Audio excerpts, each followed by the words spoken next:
काठी घोड़ा दिगर खाल कलाइन छड़ा चाय बागान और आसपास के गांव अब भी बुनियादी सुविधाओं से वंचित हैं। ग्रामीणों का आरोप है कि कई विकास योजनाएं अधूरी रह गई है। इलाके में न तो शुद्ध पेयजल है, न ही बेहतर सड़क, स्वास्थ्य सेवा या स्थायी रोजगार। क्रेक पार्क कलाइन छड़ा झूलता पुल वर्षों पहले टूट गया, लेकिन आज तक नहीं बना।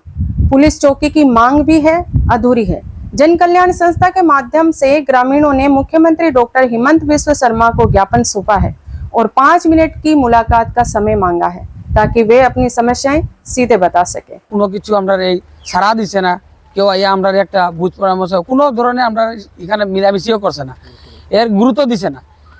এর কারণে আজকে আমরা চাইছি যে আমরা মিডিয়ার সামনে আজকে আমরা যে গ্রামের সমস্যা যেগুলো আছে এইটা আমরা আসামিজ ভাষায় আমরা স্যারে একটা স্ক্রিপ্ট লেখছেন, ওই স্ক্রিপ্টে আমরা এরিয়ার যেগুলো সমস্যা আছে এই সমস্যা এইটা যাতে আমাদের ডক্টর হিমন্ত বিশ্ব শর্মা স্যারের কাছে এবং আমাদের ডিস্ট্রিক্ট প্রেসিডেন্টের কাছে এবং আমার সার্কুল ম্যাজিস্ট্রেটের কাছে, কাটিগড়া সার্কুল ম্যাজিস্ট্রেট এবং আমাদের ডিসি মহোদয় যে আছে তারা যাতে সবে এই জিনিসটা সবের কাছে যাও। আর এই জিনিসটা যে দেখবা যে আমাদের যে টি গার্ডেনের যেগুলো সমস্যা আছে আমরা কয়েকটা গাঁও মিলিয়ে এখানে আমরা একটা যে সমালোচনা করছি বা এই ব্যাপারে আমরা চিন্তাধারা করছি যে দেখাতে সারে আমরা এখন শুনাইবা এই স্ক্রিপ্টটা, আর যতজনে শুনবা সবে একটু শেয়ার করবা। নমস্কার।